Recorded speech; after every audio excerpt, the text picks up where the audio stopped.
Hello bookish people, welcome back to my channel. My name is Meghan. In today's video, we are going to be reviewing the series, The Summer I Team Pretty trilogy. So I read these this past week. I read all three of them. We're going to talk about them. And yes, I have like the super old editions of them, but I thrifted them. That is why. Actually, I thrifted two of them and one of them I ordered on eBay. So yes, I have the old editions. Let's talk about them. So we're going to talk about the first book, The Summer I Team Pretty. There has been so much hype around this series because the Prime Amazon adaptation TV show, it just came out. Also, I had a lot of internalized hype for this series because I read To All the Boys I Loved Before, that whole trilogy in February, and it was one of my all-time favorite YA series I have ever read, like fantasy, romance, whatever, like favorite YA series ever. I loved it so much. I love the characters. I love the Netflix movie adaptations, like everything about it. Love. Everything was 5 stars. So I had a lot of like hype going into this because I love the author's previous work, although this one came out first, but you know, previous to me work. Yeah. Okay, so we have this book. First of all, as soon as I started this book, I kind of realized I wasn't gonna love it as much as the To All the Boys I Loved Before trilogy. And that is just because it has a more serious tone to it, which is fine, but I just knew I wasn't gonna love it as much. And this book, I read it and I was like, okay. Like, that was perfectly fine. Like, it was perfectly fine. There was nothing groundbreaking about it. And I kind of was like, oh, like, that's what the hype's about? Like, Team Conrad, Team Jeremiah? Like, that's the hype? Like, I'm not fully getting it. You know what I mean? Like I said, I had hype about it, but, like, the internet also hyped this shit up so much. And I was like, that was why? Okay, I don't get it, but we'll continue on to the next book. But basically, this starts out with Belly and she goes to Cousins, where is Cousins? I don't even know. Cousins Beach, wherever it is. She goes there every summer with her mom and her brother, Steven, and they go there and they meet up with her mom's best friend, Susanna, who has 2 sons as well, named Conrad and Jeremiah. And this is like the first summer that Belly kind of finally feels pretty and she's interested in boys and loves and first kisses. And that's like what's on her mind. So she goes there and she doesn't feel like a little kid anymore. She wants to hang out with the boys. And it's just like about her, kind of like a coming of age, coming into herself. They go to like a carnival and there she meets another guy and she kind of starts to develop feelings for him. And she also has feelings for Conrad. But, you know, like they're family friends, so they feel like they can't really like do anything about it. Plus, Conrad never like reciprocates those feelings for her. Although you can tell he really likes her because he's very protective over her, especially when Belly like finds this other guy at the beach and she's like, no, I like him. I want to be with him. He's very like protective over her, but he won't come out and say he likes her, you know, until the end. I felt like this book was very realistic to me. It felt very realistic in how teenagers would act. So like all the things that I didn't like about this book where it's like, okay, like obviously like Conrad's being protective over her. Like why doesn't he just come out and be like, no, but like I like you. But like in their situation, that's not realistic. Like him hiding his feelings for her and just kind of being like jealous and overprotective, I think is like a realistic way that like a teenage boy would react in this situation. And like her reactions I also thought were very realistic as well. So that's why I'm like, all the things that I didn't love about this book, I don't feel like I can criticize because I feel like they're realistic. Also, the ending was really sad because, you know, we kind of get to know Susanna throughout the whole book, who is Conrad and Jeremiah's mom. And then at the end of the book, we find out that she has cancer, or she previously had cancer, but it has returned. So that obviously is really sad as well. So, and then at the end, her and Conrad, they get together happily ever after. But like, can it really be happily ever after? Because we have 2 more books left. The next book in the series is It's Not Summer Without You, which is definitely a way more depressing book than the first one. I'm surprised. Like, I thought these were easy breezy summer reads. I mean, they're under 300 pages. They are like easy reads, but they're definitely not breezy. There's lots of emotion in these books. Okay, so this book, like, you know, it totally mind fucks you in the beginning. You're like, oh my god, Belly and Conrad, they're happily together. Susanna's in remission. Everything's happy. No. Susanna is dead. And her and Conrad aren't together anymore, and Belly's going through a really hard time and she's super sad, dare I say depressed. And her friend's like, you need to snap out of this funk, it's been a couple months. And she was just like my second mom died, you know what I mean? Because like Susanna was her mom's best friend. She like helped raise Belly, like she was in her life a lot, so she kind of felt like a second mother to her. And since she passed away, she's like really upset about it. Also, Conrad through this book is taking the death of his mother really hard as well.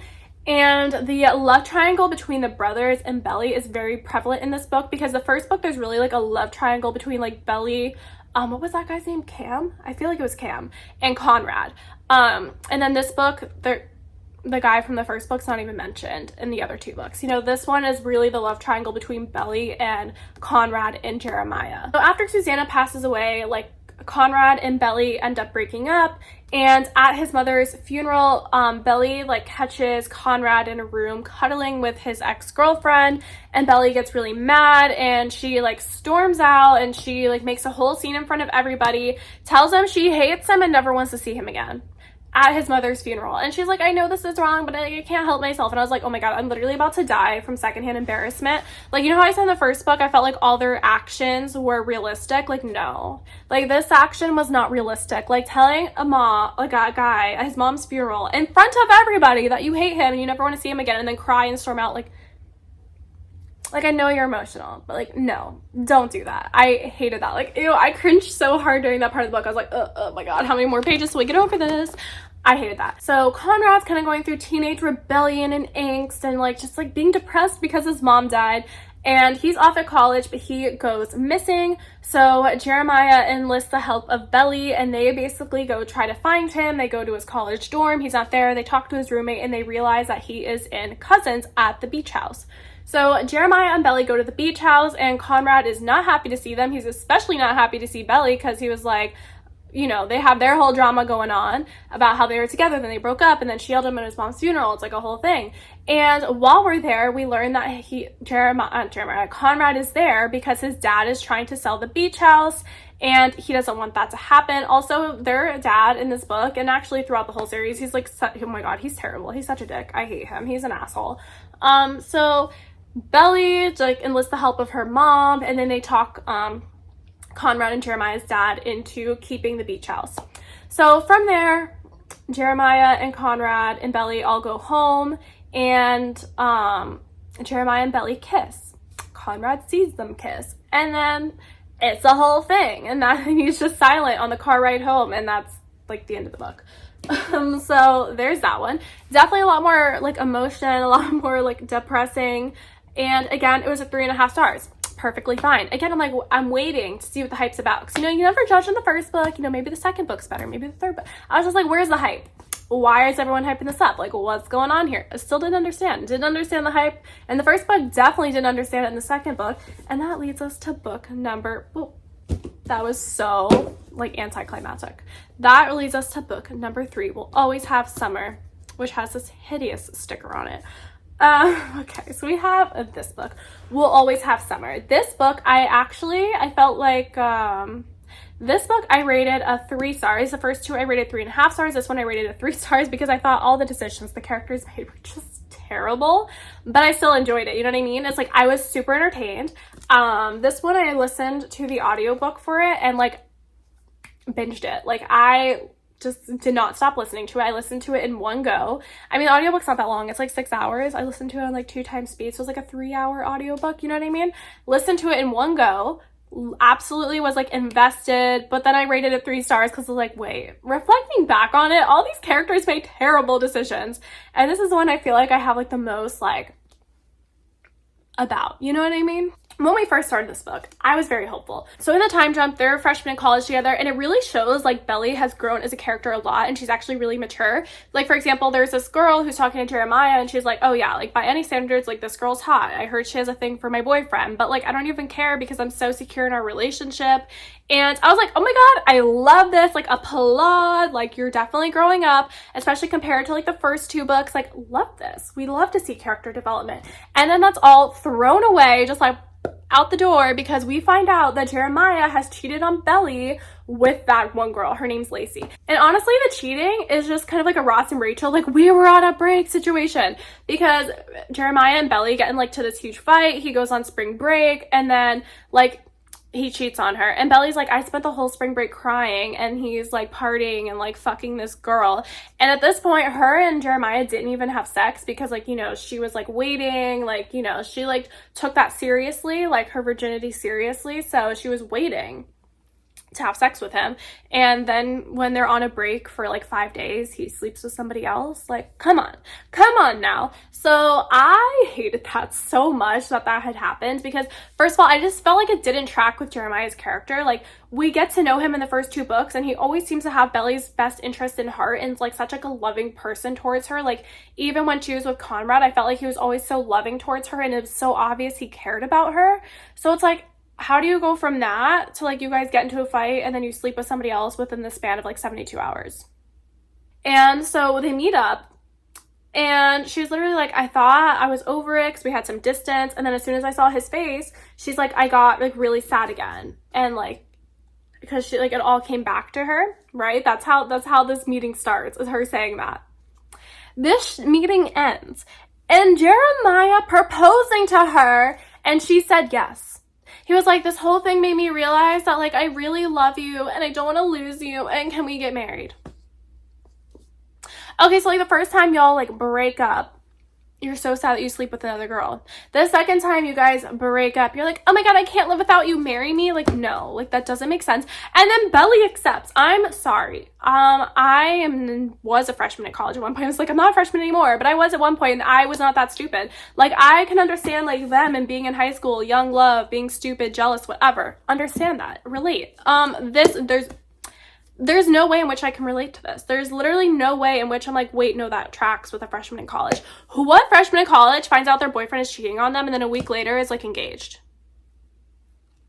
Hated that. Absolutely hated that. I was like, that is so stupid. Like, how dumb can you be? I'm sorry, but you're just like, that was dumb. That was so dumb, and I did not understand that at all. Okay, so then they tell their family, and the family's like, obviously like, what, you guys are so young, why are you getting married? Like, no, like you guys can't get married. And then she's like a total bitch to her mom like the whole book, and she literally acts like a brat. She acts like a little kid, like stomping her feet, like, oh my god, mom, like I'm gonna do it anyway, oh my god, you just like don't understand our young love, like, you know, like that was like the vibes. And I was just like, oh my god, you're being such a brat to your mom because you're 18 and she doesn't want you to get married, which is totally rational. What mother would be like, yes, at 18 while you're a freshman in college, I condone you getting married? Y'all don't have jobs, you have no plans of like renting or buying a house, or like, you know what I mean? Like, when you get married, like, I feel like you should have like plans in place. You guys should financially support yourselves. You should probably have your own place to live together. And the parents are so chill too, because they're like, you know what, we don't agree with the marriage, but if you guys want to live together next year, we think you guys should get an apartment together. That is like the most reasonable, chill response from a parent ever. And Billy's like, no, we're getting married. Like, girl, like, stop being a brat. It was annoying. Okay, so like throughout this book too, you can kind of sense that her and Jeremiah just like aren't meant to be together. It's just like small things, like Belly's like, oh, you know, I want like this type of food, but he suggests this, and I just like go along with it, like whatever. Like, there's just like things leading up to the wedding where you can tell they're just like not meant to be together, but neither of them want to admit it, because like they're not like things where it's like, oh, it's not like things that would trigger like a fight, like a breakup type of fight, but it's just like small things that just like show that they really aren't like compatible together. And so you get the sense that they're not going to be together, and then they get into this fight, right? And at one point in the book, Belly goes to the beach house and she sees Conrad there, and it's just her and Conrad, and like, you know, things are kind of like awkward since everything that had happened, and she never told Jeremiah that she had seen Conrad at the beach house.